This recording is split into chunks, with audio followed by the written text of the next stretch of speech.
идома. то расидан ба ӯ чанд қадами дигар монд.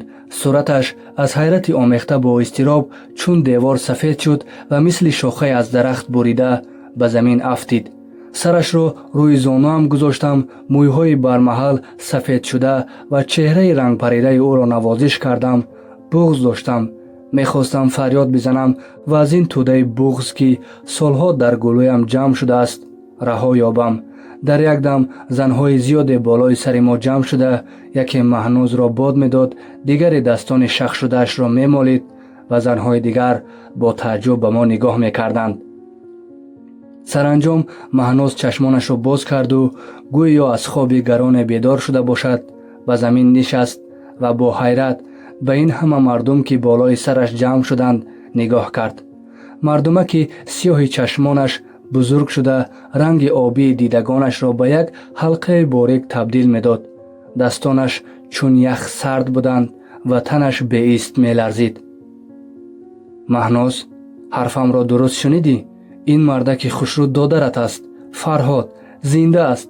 аз раҳи дур ба суроғи ту омадааст. мешунавӣ ҳарфҳои маро?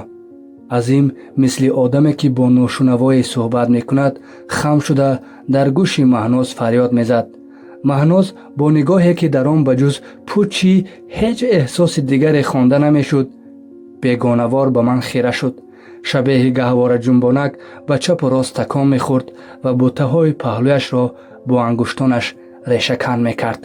азим ба занҳо ишора кард, ки аз пайи кори худ шаванд. додараки гумшудаам, хоҳаракони бесоҳибам, ятимакҳои модари ҷавонмаргам. вой, вой, вой! кош мемурдаму ин ҳамаро намедидам. ӯ мушт ба зону мезаду мӯя мекашид, ҳамон тавр ки солҳо пеш ҳар бомдод ба марги модарам овоз меандохт. хостам ӯро аз ҷой баланд кунам, аммо азим ишора кард, ки бимон дилашро холӣ кунад. паҳлӯяш нишастаму ӯро бағал кардам. дастони харошхӯрдаашро бусидам. синамро аз бӯи ӯ пур кардам. Маҳнӯз бӯи модарамро медод. ӯ ногаҳон ба самти ман баргашту ингор аломатҳои дар ёдаш бударо меҷуст, ки суратамро, чашмонамро, холҳоямро, мӯйҳоямро ламс мекард. фарҳод, ин туӣ? ё ман дорам хоб мебинам? манам, Маҳнӯз, манам. ман барои ту тамоми ашкҳои дар чашмам бударо рехтам. пироҳанатро мисли тани беҷон васати хона гузоштаму овоз андохтам. он қадр, ки ҳамсояҳо аз нолаҳои ман афсурда шуданд. натавонистам аз ту муроқибат кунам. натавонистам хоҳаронатро зери пар бигирам. натавонистам бачаамро наҷот бидиҳам. ман зиндагии ҳамаи шуморо барбод додам. ман як одами беарзишу беурзаам. мебинӣ?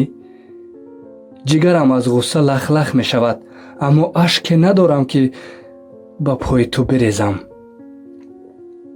азим мисли баша гирья мекард ва ашкҳояшро бо ангушт ҳамон тавр, ки арақро аз ҷабин мебуранд, ба замин мерезонд. ҳарду хеле нола кардем. дар бағали якдигар тапидем ва агар азим моро аз ҷой баланд намекард, шояд шабро бо мӯяҳо рӯи бутаҳои нахӯд то рӯз мебурдем. ин ҳарфҳо тамомӣ надоранд. барои гуфтугӯ фурсат зиёд аст. баланд шавед, дар хонаи мо як пиёла чой мегирем. ба худ биёед, баъд маслиҳат мекунем. тамоми роҳ то хонаи азим дасти ман дар панҷаҳои шахшули Маҳнӯз буд. ингор метарсид, ки агар дастамро раҳо кунад, дубора гум мешавам. дастамро мебусиду ба дидаҳояш мемолид. фарҳод, ин туӣ? мепурсид ва холи модарзодии ангушти ишоратиамро мебусид. вақте ту таваллуд шудӣ ва модарам туро аз таваллудгоҳ ба хона овард, аввалин чизе, ки ба чашмам хӯрд, ҳамин холи зебоят буд. ба модарам гуфтам, додаракам хол дорад. мо ҳеҷ гоҳ ӯро гум намекунем. аз рӯи ин холаш меёбем. чӣ куфре гуфтам? ҳамсари азим Маҳнозро диду бо ҷуръат берун омад ва чойники сардшударо бардошта бо ишораи абрӯ ҳамсарашро ба дунболи худ хонд. Фарҳод, намедонам дар заминам ё дар осмон, солҳо боз хушҳол набудам. Ин эҳсосро фаромӯш кардам. ҳоло одат кардан ба шодӣ бароям сахт аст. Зиндагии ман саропо як бадбахтӣ аст. ман бо бадбахтиҳоям канор омадам, бо онҳо одат кардам. шудам як ҳайкали бузурги бадбахтӣ. ҳамсари азим ғизоҳои сардшударо бардошт ва чой оварду мағзу мавизу ширинӣ ва як табақ мева. ӯ имрӯз дар тан пероҳани осмонӣ дошт. гиребони чаҳоркунҷаи муҳрадораш бо чеҳраи сафеду гунаҳои гулобиаш бозӣ мекард.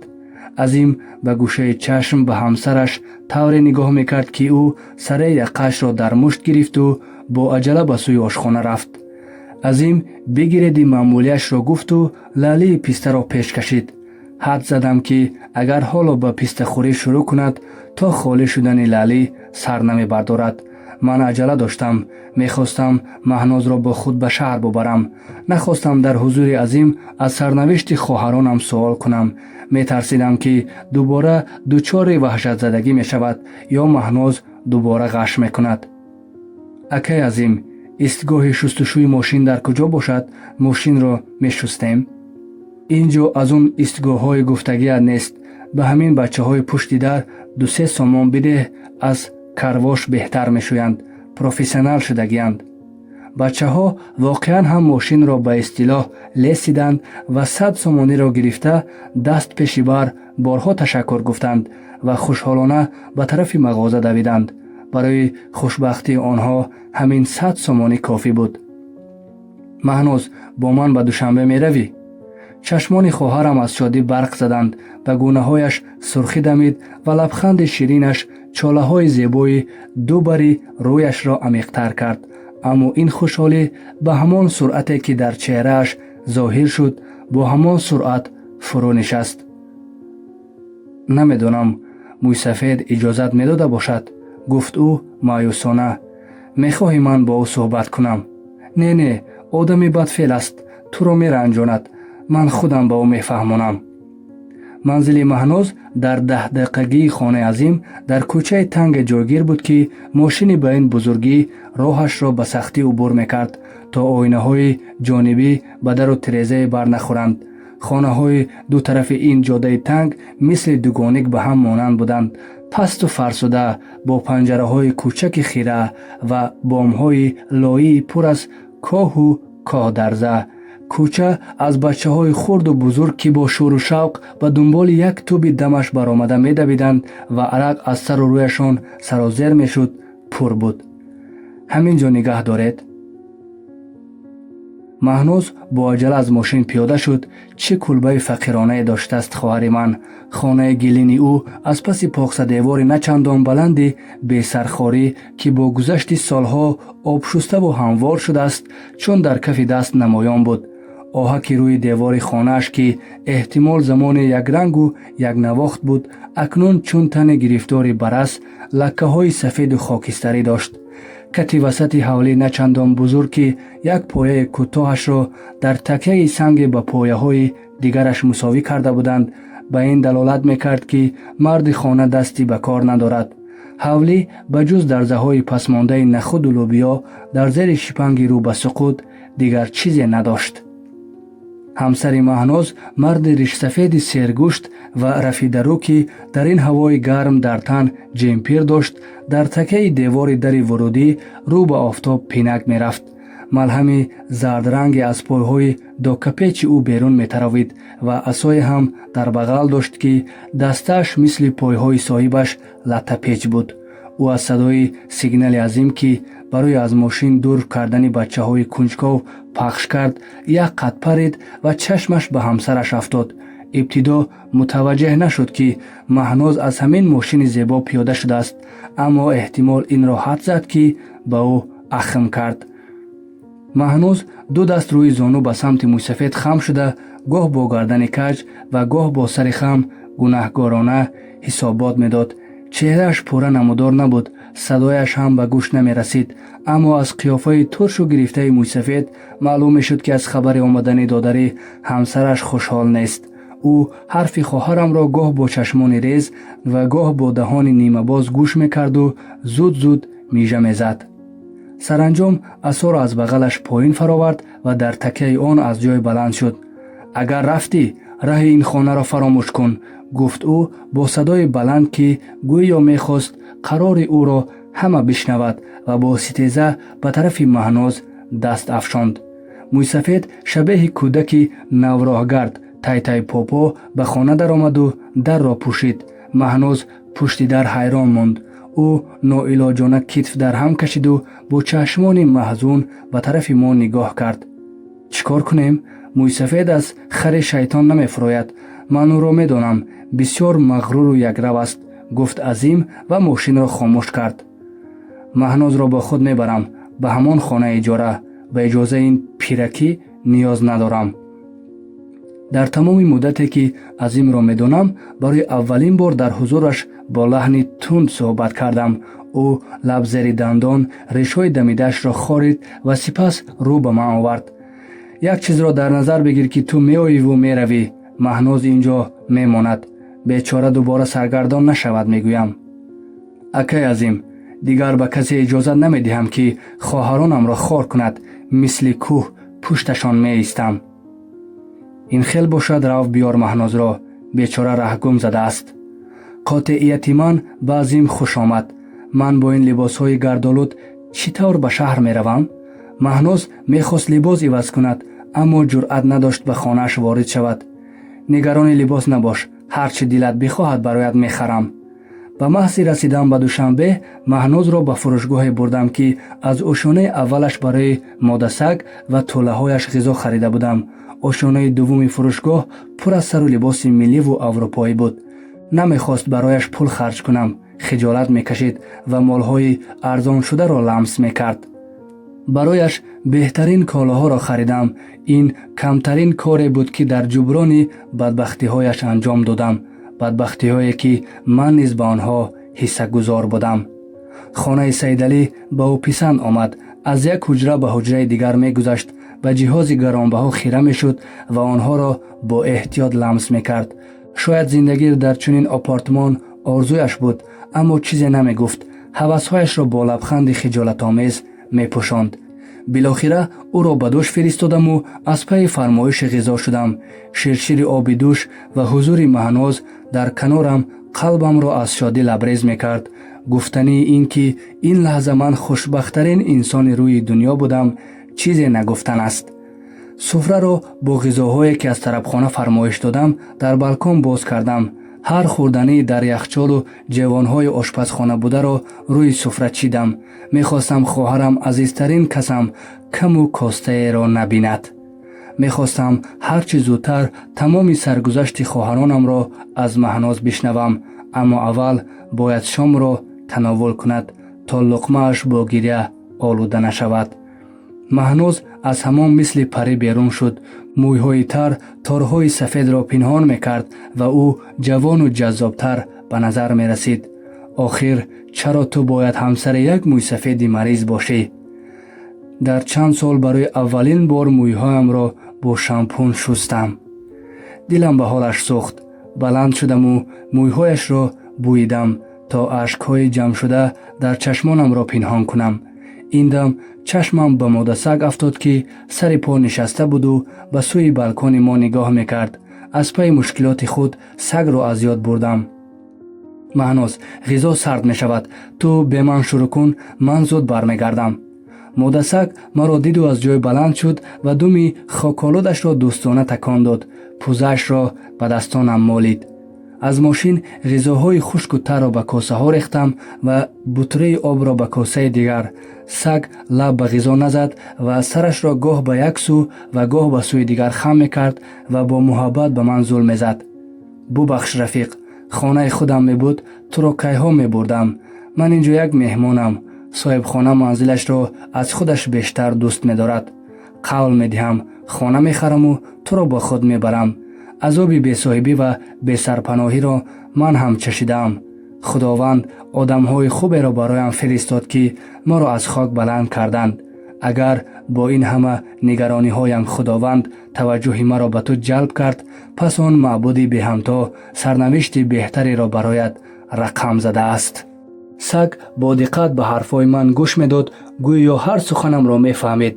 من این را از چشمانش خواندم. در آن چشمان تا دیروز اندوهگین سگ نوری امید هویدا بود. مهناز ما را از بالکن تماشا می‌کرد. نمی‌دانم از ذهنش چی می‌گذشت.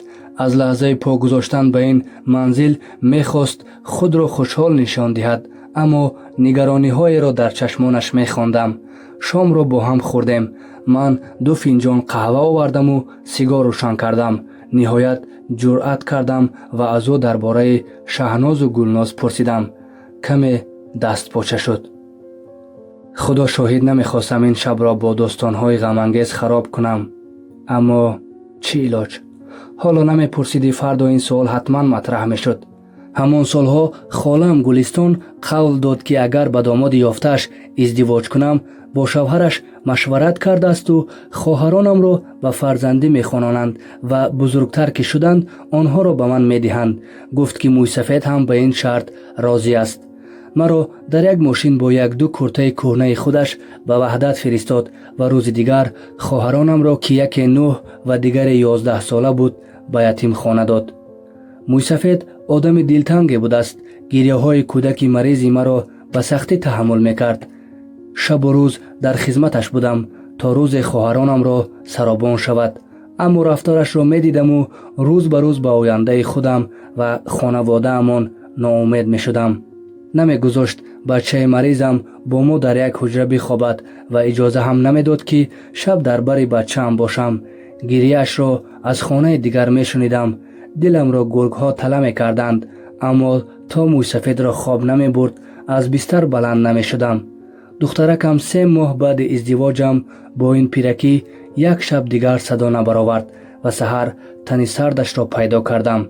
پیش موی سفید شرط گذاشتم که اگر خواهرانم را از یتیم خانه نگیرد دیگر یک لحظه هم در این خانه نمیمونم. او سحر با خالم به یتیم خانه رفت و بیگاه با طبع خوش برگشت. گفت که به دلیل سن بلند و نداشتن شرایط مساعد بچه ها را به او ندادند. خیلی غصه خوردم. خالم را برای این ستمگراییش نفرین کردم. بعد راه بیرون رفتن از خانه را در نان فروشی یافتم. موی سفید آدم پول دوستدار است. گفتم هرچی از فروش نان به دست بیاید 1 تین کم نشده به او میدهم. هفته 2 بار به شهر نان می بردم و به دیداری خواهرانم می رفتم. برایشان نان و شیرینی می بردم. خیلی لاغر و افسرده بودند. با این حال 1 سال سپری شد. یک بیگاه ملیسه محلی با یک زن خانه آمد و گفت شهناز از یتیم خانه فرار کرده است و اگر اینجا باشد او را زود برگردانیم. خیال کردم آسمان بر سرم فرو رفت. جایی نجستم نماند. خویش و تبار، یار و دوست، حق و همسایه ها همه را سر زدم، اما نشانی از شهناز نبود. در اوج کافتکاو به یتیم خانه رفتم و طلب کردم که گلناز را همین حالا به من بدهند. خادم و پرستارها در هر کنج پنهان شدند. نهایت رئیس یتیم خانه آمد و گفت خانواده ثروتمند گلناز را به فرزندی خواند و یتیم را از روی قانون حق ندارند نام و سراغ نو گلناز را آشکار کند. من مثل دیوانه ها شدم. سر به دیوار می زدم، موی رویم را می کندم. رئیس یتیم خانه زن تجربه داری بود است. بعضی حرفای گفت که در مقابل منطق او چیزی برای گفتن نداشتم. گفت که خانواده نو می تواند گلناز را خوشبخت کند، به تحصیل فرا بگیرد، او را به خواسته هایش برساند. من چی دارم؟ هیچ. شرایط زندگیم را دیدی. یک زنی بدبخت بی خانه و در و بی پول و مال. مهناز رمیده به من نگاه کرد و سرش را گناهکارانه پایین انداخت. شاید او منتظر همدردی بود، اما من گیج بودم. نمیدانستم چگونه رفتار کنم. او در تمام بدبختی های به سر ما آمده خودش را مقصر می داند و درست مثل من سالها را با احساس گناه زندگی کرده است. شهناز چی؟ شهناز را دیگر پیدا نکردم. صورتش را به ملیسه خانه بردم. او را در جستجو اعلان کردند. борҳо аз милисахонаҳо пурсидам. гуфтанд ки то ҳол пайдо накарданд. 2 сол пеш ҳамсари холаи хурдӣ гуфт ки гӯё Шаҳнозро дар як тарабхона дар ҷамъи занҳои сабукпо дидааст. намедонам ин хабар то куҷо сиҳат дорад. ногаҳон эҳсоси нобудӣ, пӯчӣ ва беҳудагӣ вуҷудамро фаро гирифт. сигор рӯшан кардаму тирезаи балконро кушодам. модасак рӯ ба осмон оҳиста улос мекашид. шояд шир дар синаҳояш медамид ва тӯлаҳои гумшудаашро ба ёдаш меовард. шунавандаҳои азиз, идомаро дар қисмати дигар хоҳед шунид.